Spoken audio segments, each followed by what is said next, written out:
Avis vascular centre మన దేశంలోనే the best varicose veins hospitals.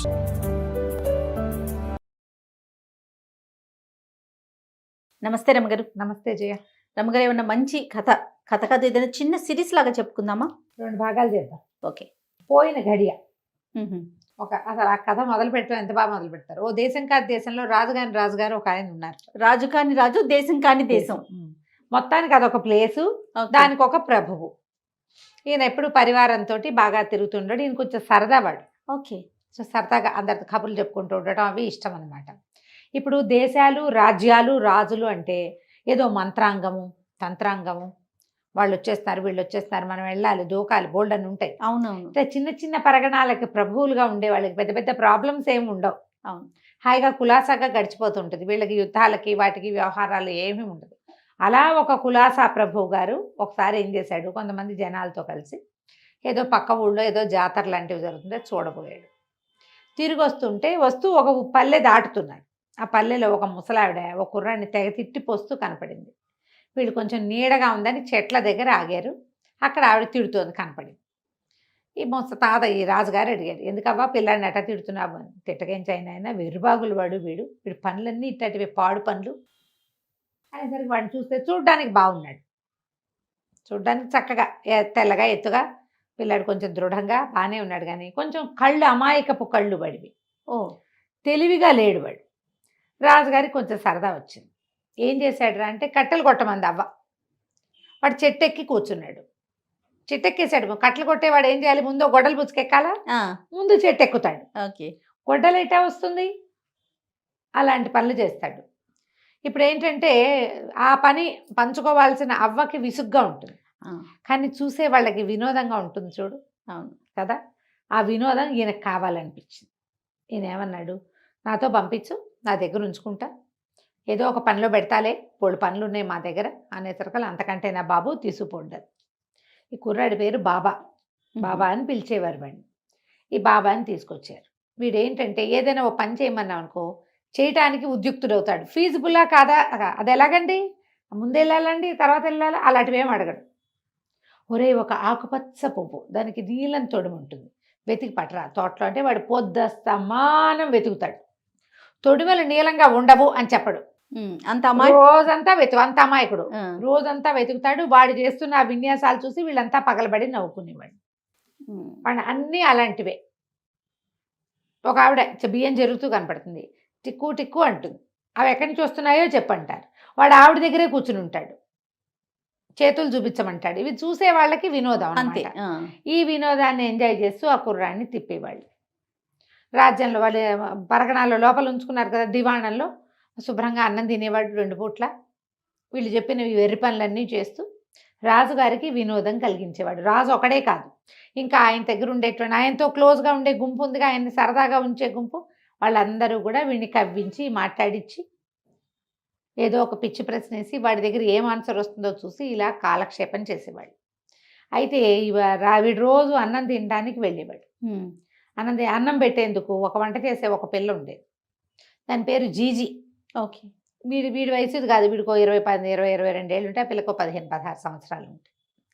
ఆ పిల్ల ఏమో అన్నం పెట్టేది రోజు వాడికి. అన్నం పెట్టి అట్లా వెర్రి పనులు చేయబోక తెలివిగా ఉండు, చెయ్యొద్దు, వాళ్ళు చెప్పినవన్నీ చేసి వాళ్ళందరూ నవ్వారని వీడు బాధపడేవాడు.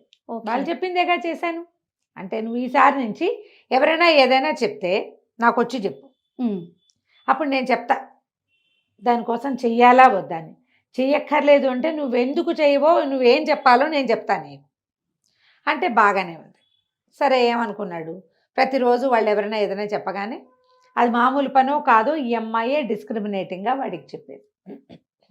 అయితే ఏమైంది, రాజుగారికి కొంచెం సరదా తగ్గింది. కానీ ఏముంది, అక్కడ వాళ్ళంతమంది గుంపు పడి తింటుంటారు, ఈ పిల్లాడు కూడా అలాగా తింటూ ఉంటాడు. ఎక్కడికైనా వెళ్తుంటే వాడిని వెంబడి పెట్టుకెళ్ళి వాడిని బాగిచ్చి సరదా పడేవాళ్ళు. కొన్నిసార్లు దొరికేసేవాడు, కొన్నిసార్లు జీజీ వల్ల తప్పించుకునేవాడు. అయితే కొంచెం రోజులు గడిచేసరికల్లా ఒకనాడు ఏమైంది, రాజుగారు కొంచెం ఆలస్యంగా నిద్రలేచారు. నిద్రలేసరికల్లా మనం పొద్దున్న చేయవలసిన పనులు ఎగిరిపోతాయి. అవును, మనం లేటుగా లేచాం. ఆయన ఏమన్నాడు, ఒక్క గడి పోయింది మొత్తానికి అన్నాడు. అనేసరికల్లా ఏం పోయిందండి, ఎక్కడ పోయిందండి, వెతకనండి అని అడిగాడు వీడు. అడిగేసరికి రాజుకు నవ్వొచ్చింది. గడి అంటే ఏమిటి? సమయం. ఉమ్. పోయిన సమయం ఎట్ట వెతుకుతారు ఎవరైనా?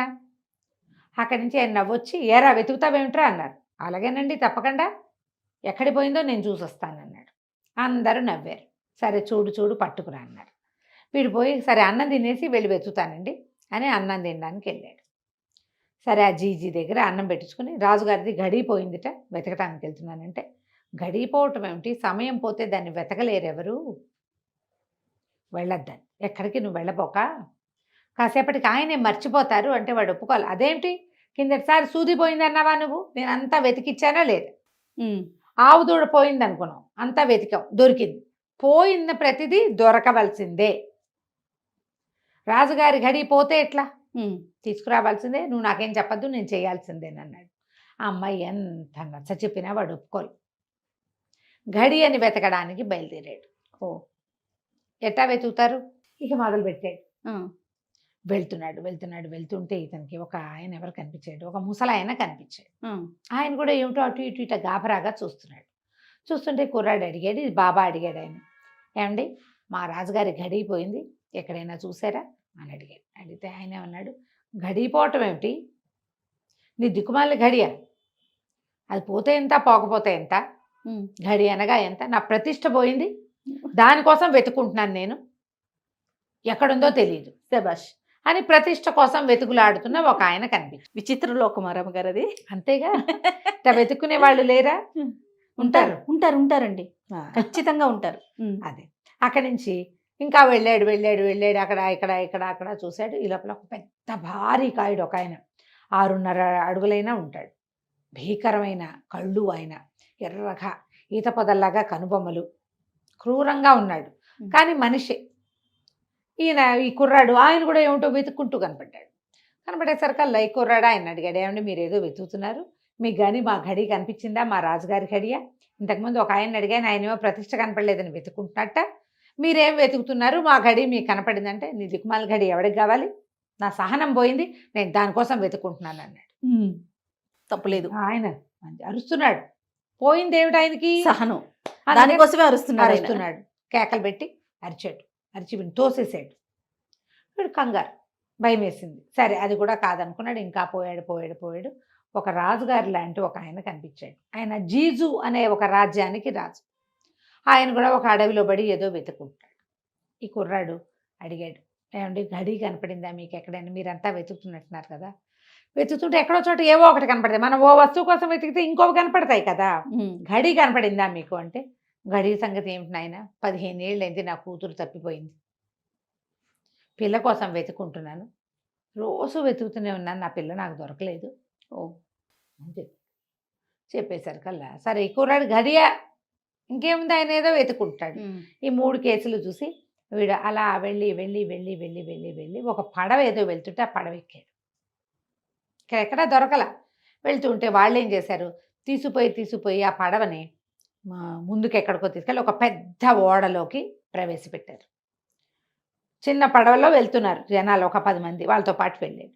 ఆ ఓడ దగ్గరికి వెళ్ళేసరికల్లా ఓడలో వాళ్ళు, నువ్వెవడివిరా అన్నాడు. వీడు అన్నాడు, కాదండి మా గడి ఒకటి పోయింది, ఏమైనా నీ సముద్రంలో పడిపోయిందేమోనని ఎక్కానండి ఇది అన్నాడు. అనగానే వాళ్ళకి నవ్వొచ్చింది. గడి వెతుక్కునేవాడు ఏం దొరుకుతుంది, వాడు అర్థం లేని. కానీ కుర్రాడు చూస్తే అమాయకపు వందపతిలాగా ఉన్నాడు, వినోదానికి బాగుంటుందని వీడిని ఏడిపించుకు తినచ్చని ఎక్కించుకున్నారు పెద్ద పడవలోకి, పెద్ద ఓడలోకి. ఎక్కించుకున్నాక వాడిని కవ్వించి వాగించి సరదా పడేవాళ్ళు. సరదాగా నడిచింది. ఒక 5-6 రోజులు గడిచేసరికల్లా ఏమైంది, పెద్ద తుఫాన్ వచ్చి పడవ కాస్త పగిలిపోయింది. ఈ పెద్ద ఓడ కాస్త. మామూలుగా తుఫాన్లు వస్తే తప్పించుకుంటారు ఒక్కొక్కసారి తప్పించుకోలేరు. ఈ తప్పించుకోలేక మొత్తం ఓడంతా భగ్నం అయిపోయింది. ఎవరు బతికారో ఏమయ్యారో, మన బాబా మాత్రం బతికేశాడు. వీడికి చిన్న తెప్పకో ఎలాంటిది దొరికింది, వాడు దాని మీద పడి ఉండేసరికల్లా అది పోయి ఒక తీరం దగ్గర తాకింది. తీరం తాగితే లేచాడు, మెలకు వచ్చింది వాడికి. లేచి చూసుకున్నాడు, వాడికి భయం లేదు. అయ్యో ఆ పడవ పోయింది, ఆ చిప్పు పోయింది, నేను ఎవరితో వెళ్తాను, నేను ఒక్కడే ఉన్నాను, ఏం లేదు. ఎవరో ఒకరితో మాట్లాడి వెర్రి వాళ్ళకి ఏం భయాలు తెలుస్తాయి, వాడికి ఏం తెలియదు. భయం తెలియాలంటే తెలివి ఉండాలి. అవును, రాగల ప్రమాదాన్ని ఊహిస్తారు తెలివైన వాళ్ళు. వీడికేముంది ఊహ, ఏమీ లేదు. అక్కడి నుంచి ఏం చేశాడు, ఆ లేచి బయటకు వచ్చేసాడు, ఈ నీళ్ళలోంచి యువతలకు వచ్చాడు. ఆ పడవ చుట్టుపక్కలంతా చూస్తే అదొక పెద్ద నల్లటి ద్వీపం. లోపల ఒక గుండ్రటి కోట ఒకటి కనపడుతుంది. ఎవరైనా మనుషులు ఉన్నారేమో చూద్దాం అనుకున్నాడు. నడిచి వెళ్తుంటే ఆ కోటలోంచి మొదట ఒక తెల్లటి బట్టల వాడు ఒకడు వచ్చాడు. ఎత్తువాడు. వాడి వెనకాల 60 మంది పొట్టివాళ్ళు వచ్చారు. అందరూ పొట్టి పొట్టి గుర్రాలు, అందరూ ఒకటే రకంగా తెల్లటి బట్టలు, పొట్టి లాగులు, పొట్టి పొట్టి చొక్కాలు, పొట్టి గుర్రాలు. ఒకడు మాత్రం తెల్లగా పొడుగ్గా ఎత్తుగా ఉన్నాడు, వాడికి గుర్రం పెద్దది. ఈ 60 మందివి పొట్టి గుర్రాలు. వీడు చూస్తూ ఉండగానే దీంట్లోంచి ఆ గుండ్రటి కోటలోంచి బయటకు వచ్చి అలా ఎగిరి వెళ్ళిపోయారు సముద్రం మీదుగా. మొత్తం గుంపంతా. ఒక పెద్దవాడు, 60 మంది చిన్నవాళ్ళు. ఆశ్చర్యంగా చూస్తాడు, మనుషులే వీళ్ళు. బట్టలు, గుర్రాలు, నగ నాణ్యము చూస్తే మనలాంటి వాటిగానే ఉన్నారు. కాకపోతే వాడు పొడుగ్గా ఉన్నాడు, వీళ్ళు ఎందుకు ఇంత పొట్టి పొట్టిగా ఉన్నారో తెలియదు. పొట్టంటే చిటిపిల్లలు కాదు, వాళ్ళు పొట్టి వాళ్ళు మాత్రమే. ఆశ్చర్యంగా సరే ఆ కోటలాగా ఉన్న దాని దగ్గరికి ప్రవేశించాడు. అందులో ఇచ్చి ఒక ఆయన తెలుపు నలుపు బట్టలతోటి, ఒక ఆయన దివ్య పురుషుడిలాగా ఉన్న ఒక ఆయన బయటకు వచ్చాడు. వీడిపోయి ఆయనకి దండం పెట్టాడు. ఎవర్రా అబ్బాయి అని అడిగేసరికల్లా నన్ను బాబా అంటారండి, ఫలానా దేశం కాని దేశంలో ఉన్న రాజుగారి దగ్గర ఉంటాను, ఆయనది ఒక గడి పోయిందండి, దానికోసం వెతుక్కుంటూ వచ్చానండి. పోయిన గడియా కావాలా నీకు అని భుజమే చేసి పద లోపలికి, నీకు చూపిస్తాను నీ గడినని లోపలికి తీసుకెళ్ళాడు. అక్కడ ఏం జరిగిందో మనం వచ్చే భాగంలో తెలుసుకుందాం. సూపర్ అండి. అసలు ముందు దేశం కాని దేశం, రాజు కాని రాజు. మహాద్భుతం. రైట్ రమ్మగారు, నమస్తే. నమస్తే రమ్మగారు, మనం తప్పిపోయిన గడియ ఫస్ట్ భాగం చెప్పుకున్నాం, మరి రెండో భాగం చెప్పేసుకుందామా? గడి పోయిందని వెతుకుతున్నాడు అబ్బాయి బాబా. అయితే ఇతన్ని ముసలాయన లోపలి తీసుకెళ్ళి చూపిస్తాను. ఆయన ఏం చెప్పాడంటే, నేను కాలదేవుణ్ణి, ప్రపంచపు కాల నిర్మాణం అంతా ఇక్కడే జరుగుతుంది అని చెప్పాడు. నీ గడి అని నేను ఇస్తాను నీకు అన్నాడు. ఇంతకుముందు వెళ్ళిన వాళ్ళు ఎవరండి అన్నాడు. వాడు గడియ పెద్దవాడు, అతని తాలూకు 60 సెకండ్లు పొట్టివాళ్ళు. ఓహో. పొడుగువాడు ఒక గడియ, వీళ్ళు మిగిలిన వాళ్ళంతా విఘడియలు అనమాట. 60 విఘడియలు. ఇలాగే ఇక్కడ కాలం నడుస్తూ ఉంటుంది అని చెప్పింది. అప్పుడు వీడు చూశాడు మొత్తం అంతా. పగటిపూట ఘడియల వాళ్ళంతా తెల్లటి బట్టల వాళ్ళు, రాత్రిపూట ఘడియల వాళ్ళంతా నల్ల బట్టల వాళ్ళు. ఆయన తెలుపు నలుపు ఉన్న వస్త్రాలు ధరించున్నాడు. అయితే అబ్బాయి ఏమన్నాడు, కాదండి నేను వెతుకోవటమే కాదు, నేను వస్తుంటే నాకు 3 రకాల మనుషులు కనిపించారు. ముందు ఒక ముసలాయన కనపడ్డాడండి. ఆయనకేమో మరి ఆయన ప్రతిష్ట పోయిందిట, అడవుల్లో పడి వెతుకుంటున్నాడు, అది ఎక్కడ దొరుకుతుందో చెప్పండి పాపం వాళ్ళు అడుగుతున్నారన్నాడు. ఈయన అన్నాడు, ఏముంది ఆయన ప్రతిష్ట, వాళ్ళ చుట్టాలంతా తలా ఒక ముక్క చేసి పట్టుకుపోయారు, అందరి చుట్టాల దగ్గరికి వెళ్ళి ఆ ముక్కలు కలెక్ట్ చేసుకోమని, ఆయన ప్రతిష్ట ఆయన దగ్గరికే ఉంటుంది. చుట్టుపక్కల అందరితోటి ఏదో తేడా వచ్చింది, వాడు ఈయన దుర్మార్గుడని అదని ఇదని ఏదో నానాగోలా చేసేశారు, ప్రతిష్ట పోయింది. ఓకే. ఇప్పుడు వెళ్ళి అక్కడ సరి చేసుకుంటే ప్రతిష్టకి తిరిగి వస్తుంది. ఇంకొక ఆయన కనపడ్డాడండి, ఆజాన్ బాహు, ఓర్పు పోయింది అంటున్నాడు. అంటే నువ్వు ఆయన ఎక్కడి నుంచి మాట్లాడారో అక్కడే ఉన్న ఒక పొదలో ఉంది, తెల్లగా జామకాయల్లే ఉంటుంది, తెల్లటి జామకాయలాగా గుండ్రటి వస్తువుగా కనపడుతుంది ఓర్పు, అది తీసి ఆయనకి ఇస్తే సరిపోతుందమ్మా అన్నాడు. అయితే నేను ఇంకొక ఆయన చూస్తానంటే, ముసలాయన పాపం కూతురు కోసం వెతుక్కుంటున్నట్ట, 15 సంవత్సరాల క్రితం పోయిందంటున్నాడు. అంటే నీకెవరో కాదు ఆ అమ్మాయి, నువ్వున్న రాజుగారి ఇంట్లో ఉన్న జీజీ వంట చేస్తుందే, నీకు అన్నం పెడుతుంది, ఆ అమ్మాయే ఈ జోజో రాజుగారి కూతురు, ఆందే అని చెప్తే సరిపోతుంది అన్నాడు. మరి నా పోయిన గడి మాట ఏమిటంటే అంటే, సరే ఆయన ఏం చేశాడు, ఇస్తానుండని ఒక చిన్న డబ్బీలో ఆ గడి పెట్టి ఇచ్చాడు.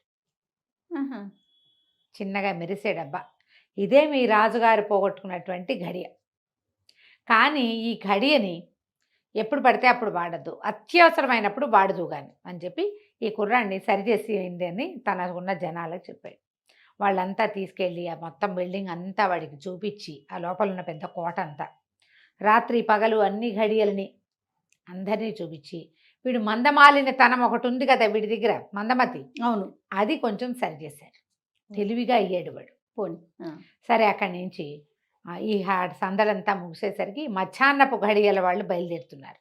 ఓకే.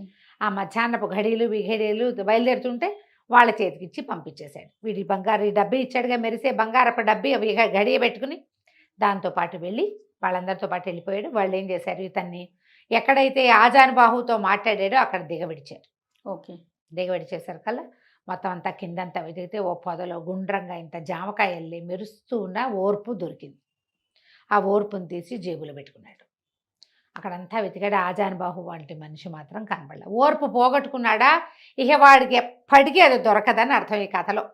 చూడండి, పోగొట్టుకున్న వాడికి దొరకదు. కావాలని కోరుకునే వాడికే వాడి దగ్గర ఉంటుంది ఓర్పు. పోగొట్టుకోకూడదు కదా. అక్కడి నుంచి ఇతను వెతుకుతూ వెళ్తే ఆ జోజో రాజు గారు కనిపించారు అడవిలో వెతుకుంటూ. మీ అమ్మాయి ఎక్కడుందో నాకు తెలుసండి, కొంచెం పరివారాన్ని తీసుకుని నాతో పాటు రండి అన్నాడు. ఆయన 100-150 మందిని వెంబడి పెట్టుకుని బయలుదేరాడు. సరే వీడు తన రాజు ఇదంతా అడవులు గిడవులు అన్నీ దాటుకుంటూ పోయి రాజుగారి దగ్గరికి వెళ్ళారు. వెళ్ళేసరికల్లా రాజుగారి దగ్గరికి వెళ్ళి, ఏమంటే జీజీగా ఉంది కదా, మరి రాజుగారి అమ్మాయిట, ఆయన వచ్చాడు మన ఇంటికి అని చెప్పాడు. చెప్పేసరికల్లా ఇంకెక్కడ జీజీని ఒక రాక్షసుడు ఎత్తుకుపోయాడు, వాడు వెంట పెట్టుకెళ్ళిపోయాడు అన్నారు. అనేసరికల్లా రాక్షసుడు ఎవడంటే ఒక రాక్షసుడు వచ్చాడు ఇక్కడికి. వాడికి వంట చేసి పెట్టేందుకు మనిషి లేదుట. ఎవరినైనా ఒక వంట మనిషిని ఇవ్వమని అడిగాడు. అడిగేసరికల్లా మన రాజ్యంలో వాళ్ళు ఎవ్వరూ వాడితో వెళ్ళటానికి ఇష్టపడలే. వాడితో వెళ్తే అడవిలో గుహలో ఉండాలి. వాడు వీడే. వాడు ఏదన్నా వంటకం తెస్తే కూరకి చేసి పెట్టాలి, చేసి పెట్టాలి. ఒకవేళ ఏవి దొరకపోతే ఏం చేస్తాడు, వాడు తినేస్తాడు. అందుకని ఎవ్వరూ ఒప్పుకోవటం లేదు. అయితే వాడు రాజ్యం అంతా తలకిందులు చేసేస్తానని పెద్ద పెద్ద కేకలు పెట్టాడు. పాపం మన జీజీ నేను వెళ్తానండి, వంట చేస్తాను అని అన్నది. అందుకని ఏం చేసాం, పంపించాం. ఎంతసేపు అయింది అన్నాడు. ఒక్క గడి అయింది అన్నాడు రాజు. అంతే కదా అని ఏం చేశాడు, తన చేతిలో ఉన్న డబ్బీని ఓపెన్ చేశాడు. తీయంగానే అందులో నుంచి ఒక్క మెరుపల్లే ఆ గడి పైకి ఎగిరిపోయింది, గడియ వెనక్కిపోయింది. రాక్షసుడు జీజీ చేయి పట్టుకుని నడుస్తున్న దగ్గర ఆగిపోయింది. టైం మెషిన్ అదే కదా. ఒక నిమిషం వెనక్కి, ఒక గడియ కొంత సమయం అనమాట వెనక్కి వచ్చింది. వెనక్కి వచ్చేసరికి ఆ జీజీ చేయి పుచ్చుకుని అంతా ఈ మన రాజభవనంలోంచి బయటికి వెళ్తున్న రాక్షసుడు కనిపించాడు. ఈ పరిగెత్తుకుంటూ వెళ్ళాడు వీడి జీజీ దగ్గర. నువ్వు వెళ్ళబోక, నువ్వు వెళ్ళక్కర్లేదు, నువ్వేమో మీ నాన్న రాజుట, హాయిగా ఆయన దగ్గర ఉండు కానీ వదులు నువ్వని రాక్షసుడిని చేతులు విడిపించేశాడు. ఈ జీజీనేమో వాళ్ళ నాన్న దగ్గరికి తీసుకుపోయాడు. ఆయన ఆశ్చర్యపోయాడు. పిల్ల ఏడాది పిల్ల అప్పుడు తప్పిపోయింది, ఇంత పిల్ల అయిపోయిందని ఆయన కూతుర్ని కావలించుకొని ఎంతో సంతోషించాడు. అక్కడి నుంచి రాక్షసుడు పెద్ద పెద్ద బొబ్బలు కేకలు పెట్టడం మొదలుపెట్టాడు. నాకెవడు వంట చేసేందుకు మనిషి లేకపోతే ఉన్న వాళ్ళని విరుచుకు తినేస్తాను, మీ ఇల్లు వాకిలి గుల్ల చేస్తాను, ఈ రాజ్యం అంతా పాడు చేసేస్తాను అని ఓ పెద్ద పెద్దగా అరుస్తూ ఉండేసరికల్లా అరుస్తూ వీడి వైపుకి ఈ బాబా మీదకి దూకుతున్నాడు. ఈ బాబా దగ్గరికి వస్తూ ఉండేసరికల్లా వీడేం చేశాడు, బాగా దగ్గరకు వచ్చి నోరాహని తెరిచాడు, మింగేస్తానని. వీడి జేబులో జామకాయ ఉంది, ఓర్పు తెచ్చాడు కదా, అది తీసి వాడి నోట పడేసాడు.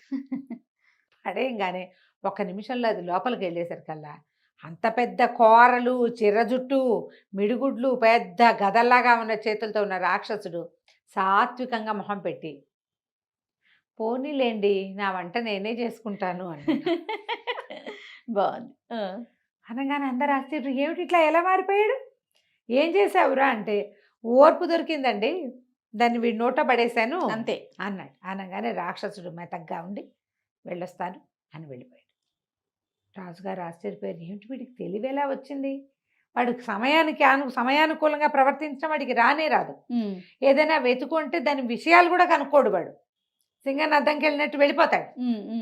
రాజు ఆశ్చర్యపోయాడు, ఏరా నీకు ఇదంతా ఎలా తెలిసింది, ఎలా ఐడియా వచ్చిందంటే, నేను కాలదేవుణ్ణి చూశాను, ఆయన దగ్గర ఇట్లా ఉన్నారు, ఆయన ఇచ్చిన ఘడియతోటి నేను ఈ మార్పు చేయగలిగాను అని చెప్పాడు. ఈ జీజీ వాళ్ళ నాన్న వచ్చి, జీజీ అమ్మాయి దేవతండ్రి వచ్చి, బాబు నాకు ఒక్కతే కూతురు, ఇంత రాజ్యం కాని రాజ్యం అంత పెద్దది కాదు, ఇంకా చిన్న రాజ్యం మాది, చిన్న రాజ్యం అయినా కూడా నాకు ఒక్కతే కూతురు కాబట్టి నా రాజ్యం మా అమ్మాయిదే, మా పిల్లని పెళ్లి చేసుకో చక్కగా, నువ్వే రాజు అవుదు కానీ అని చెప్పి బతిమలాడాడు. మన రాజుగారికి కూడా, ఈ రాజుగారికి కూడా అనిపించింది, వీడిని 2-3 ఏళ్ళుగా దగ్గర పెట్టుకున్నాము, వీడు మన కోసం ఒక పని చేయబోయేసరికల్లా వీడికి మేలు జరిగింది అని చెప్పి వీళ్ళని ఒప్పించాడు. ఆయన పెళ్లి చేసుకోరా చక్కగా జీజీని చేసుకో అని చెప్పి వాళ్ళ బామ్మని పిలిపించి చక్కగా ఈ జీజీకి బాబాకి ఇద్దరికి పెళ్లి చేసి బామతో సహా వాళ్ళ రాజ్యానికి పంపించాడు. ఓకే. మొదట మందమతిగా ఉన్నవాడు క్రమంగా రాజ్యానికి రాజైపోయాడు. హాయిగా ఉన్నాడు. కథలో నీతి ఏంటంటే తెలివి తక్కువ వాళ్ళకైనా వాళ్ళకు ఒక రోజు వస్తుంది ఏదో ఒకటి. వాళ్ళు ఏం చేస్తున్నారో దాన్ని చెయ్యనిస్తే ఎప్పటికో ఒకప్పటికి ఫ్లరిష్ అవుతారు వాళ్ళు కదా. ఖచ్చితంగా రమ్మగారు. కథ కంచికి మనం ఇంటికి. నమస్తే అండి. నమస్తే.